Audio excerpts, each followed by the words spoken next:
Bom dia, irmãos. Graças e paz a todos. É bom estarmos aqui unidos de novo nesse domingo, dia do Senhor, para orarmos, para louvarmos a Deus, para aprendermos mais sobre Ele e estarmos juntos, né? É um grande motivo de alegria estarmos juntos mais uma vez. Meus irmãos, vamos fazer uma reflexão hoje em Hebreus 11. Vamos ler Hebreus 11, do versículo 1 a 3. Hebreus 11, de 1 a 3.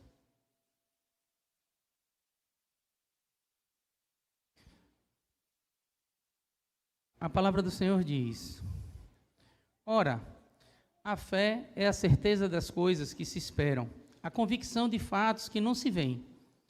Pois pela fé os antigos obtiveram bom testemunho.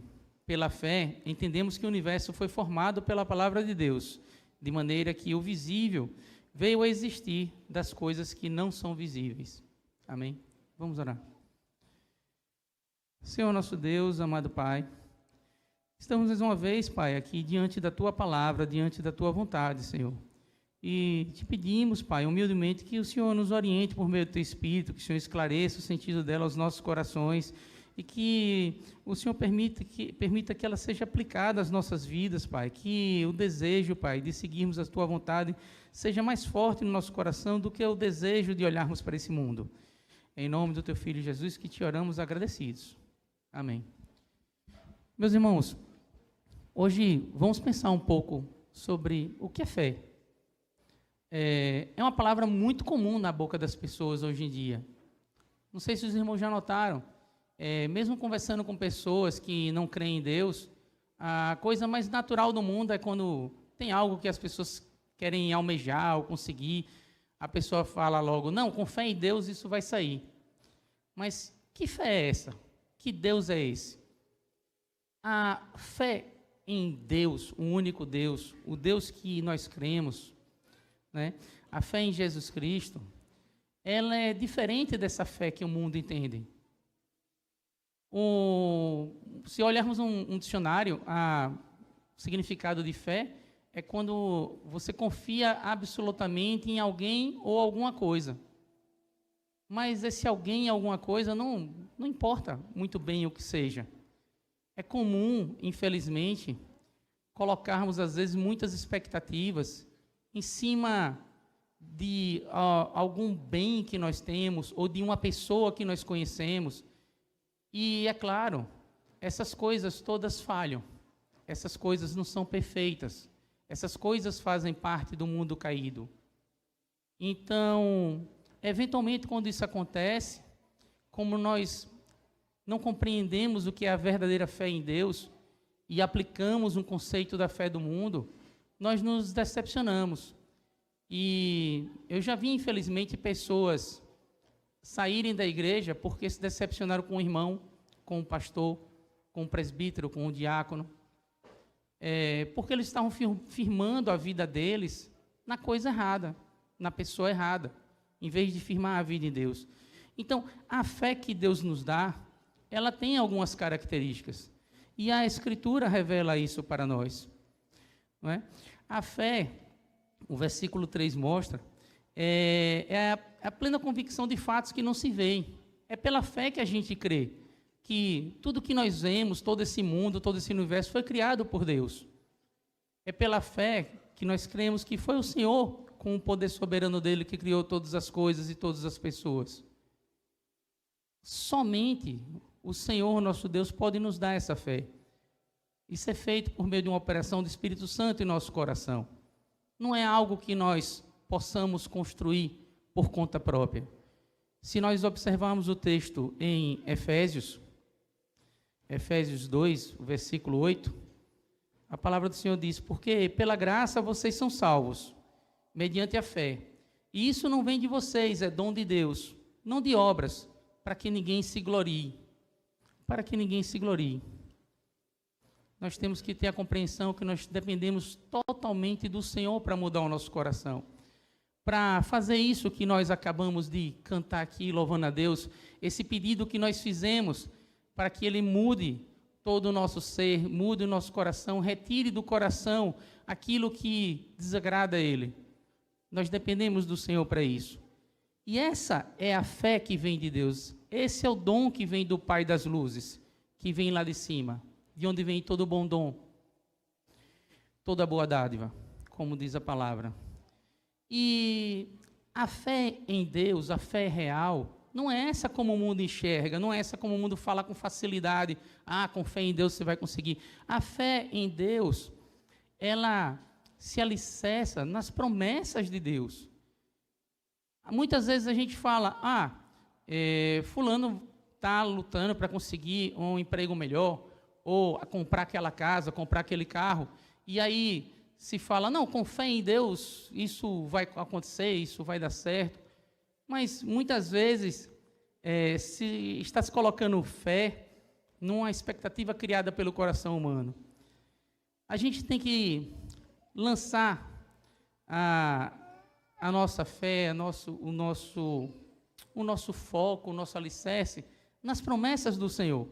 Por exemplo, lá em Hebreus 13, no versículo 8, ele diz que a vida de vocês seja isenta de avareza, contente-se com as coisas que vocês têm, porque Deus disse, de maneira alguma deixarei vocês, nunca jamais o abandonarei. Então a fé em Deus é crer que mesmo que aquele emprego não saia, que mesmo que aquele carro não seja obtido, aquela casa não saia o financiamento, mas Deus nos prometeu que Ele estará sempre conosco, e Ele estará conosco nesse momento, e Ele nos sustentará, Ele nos dará graça para passar por aquela decepção que nosso coração sofreu, porque nós temos que entender que nós temos algo muito maior do que aquilo. Nós temos que nos contentar, como a palavra diz, com aquilo que nós temos, porque nós já temos tudo de que precisamos, que é o Senhor Jesus Cristo, que é vida eterna com Deus, que é voltarmos a sermos amigos de Deus por meio do sacrifício que o Senhor Jesus fez por nós. E a fé também tem outras características. Quem tem uma fé genuína em Deus, tem a obediência, tem o desejo de servi-lo. Se voltarmos em Hebreus 11, e lermos o versículo 7, o que é que nós vamos ver, irmãos? Pela fé, Noé, divinamente instruído a respeito de acontecimentos que ainda não se viam, e sendo temente a Deus, construiu uma arca para a salvação de sua família. Assim ele condenou o mundo e se tornou herdeiro da justiça que vem da fé. A fé causa obediência. Nós sabemos, nós temos plena convicção dos fatos, de que o Senhor criou o mundo, que é o Senhor que nos dá vida, que é o Senhor que nos renova. Então, quando temos uma direção dele, seguimos em frente. E o exemplo de Noé está aqui para nos chamar a atenção para isso. É muito estranho um cristão que diz que crê em Cristo, que tem fé em Deus, mas vive se entregando ao comportamento do mundo. É muito estranho. Não é saudável, não é natural. E se nós analisarmos o nosso próprio coração com honestidade, vamos ter aquela dúvida: será que realmente fomos transformados? Será que realmente recebemos o dom da fé do Senhor nosso Deus? Será que realmente o Espírito Santo mudou nosso coração? É uma coisa para se trabalhar, irmãos. É uma coisa para orar. É uma coisa para a gente se entregar a Deus, para a gente se colocar submisso diante dele em oração e pedir com sinceridade: Senhor, mude meu coração, me dá a fé que vem de Ti, me dá o desejo de Te seguir, de Te obedecer, de Te servir, porque senão a gente acaba ficando atrelado às coisas do mundo. É muito fácil se deixar levar pelos encantos que o mundo traz, mas com a fé de Deus no coração e com a ação do Espírito Santo em nossas vidas, nós podemos lutar contra estas tentações. E se nós formos olhar mais à frente, em Hebreus 13, Paulo descreve as características daquelas pessoas que foram transformadas. Como é que o cristão que tem a verdadeira fé em Cristo tem vontade de viver? Qual é o espelho?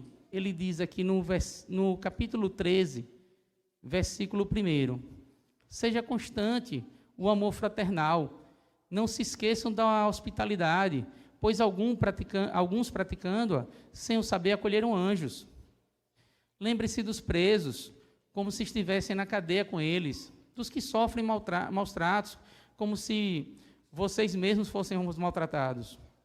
Digno de honra entre todos seja o matrimônio, bem como o leito conjugal sem mácula, porque Deus julgará os impuros e os adúlteros. Irmãos, o cristão transformado, aquele que alega ter a fé em Cristo, é natural que compreenda os demais irmãos da igreja como irmãos verdadeiros. Aqui, o texto do versículo 1, quando ele fala, seja constante o amor fraternal, ele não usou o amor ágape, ele usou o amor que se chama Filadélfia, que é o amor que nós temos por irmãos de sangue.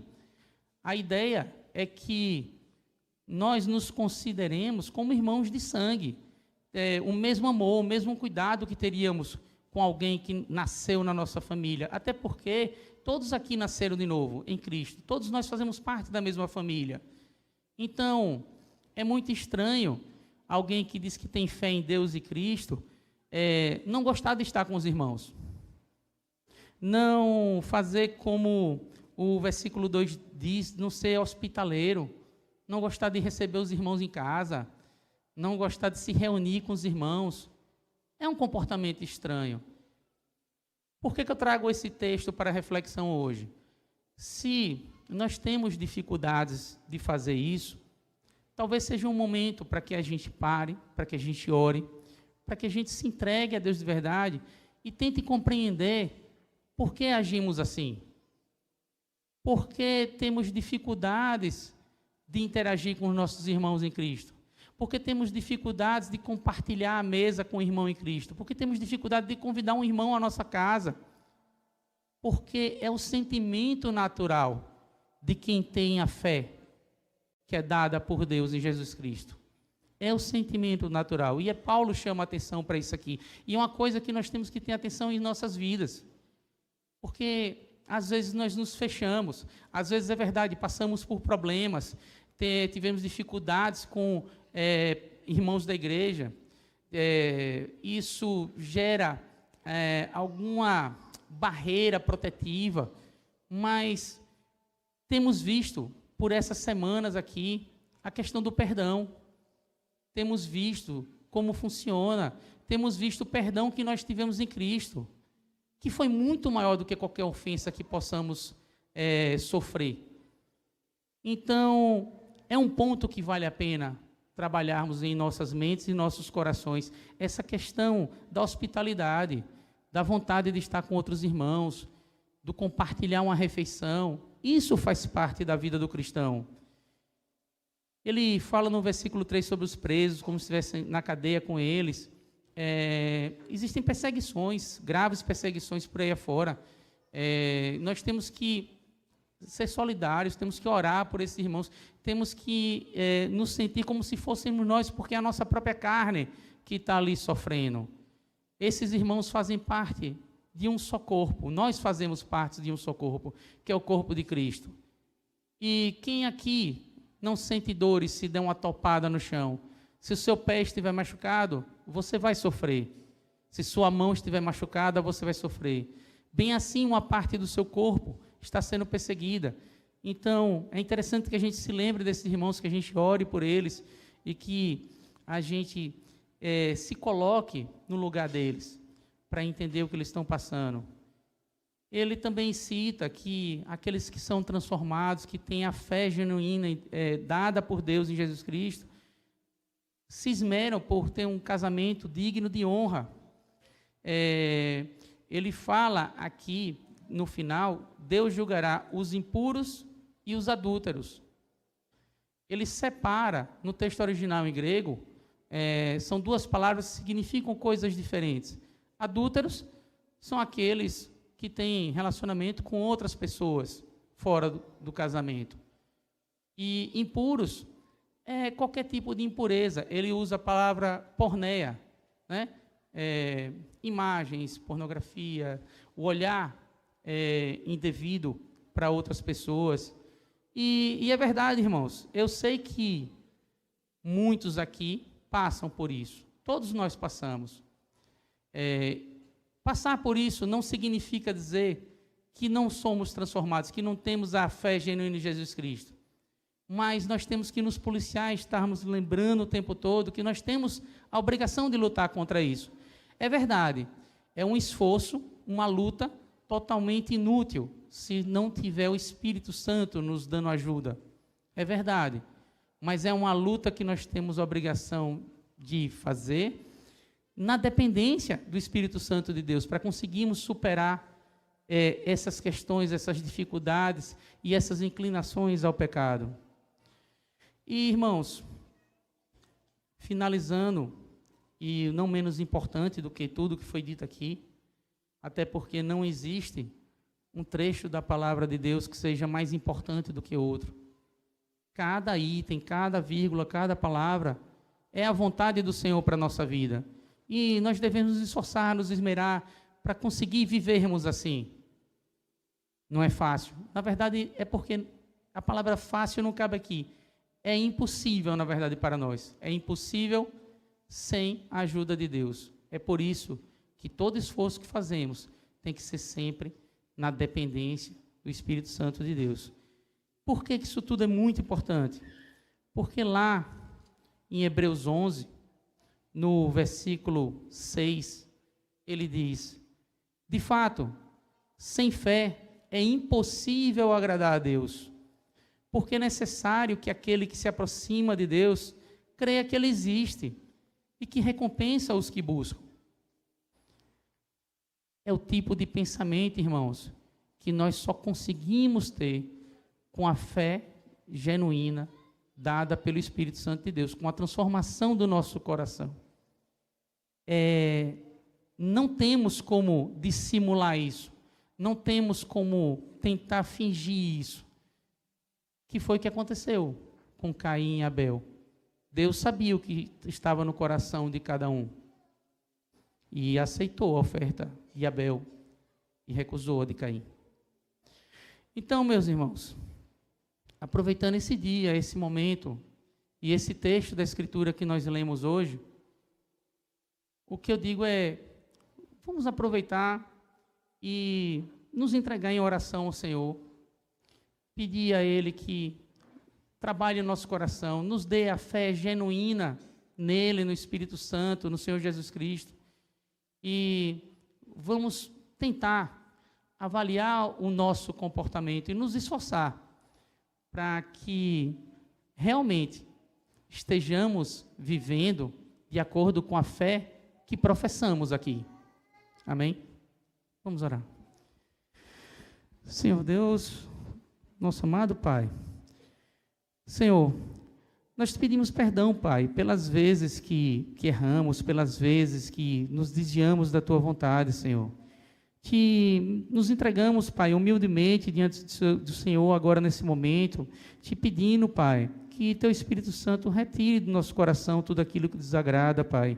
Que o Senhor direcione, Pai, as nossas mentes, o nosso pensamento para a Tua vontade, Senhor.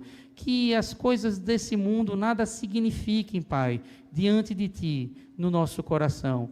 E que possamos, Senhor, trilhar esse caminho que o Senhor criou para nós, Pai. Esse caminho de santificação, Pai. Esse caminho de fé que Te agrada e que nos leva, Pai, aos Teus braços, por meio do nosso Senhor Jesus Cristo. Em nome de quem Te oramos nesse momento. Amém.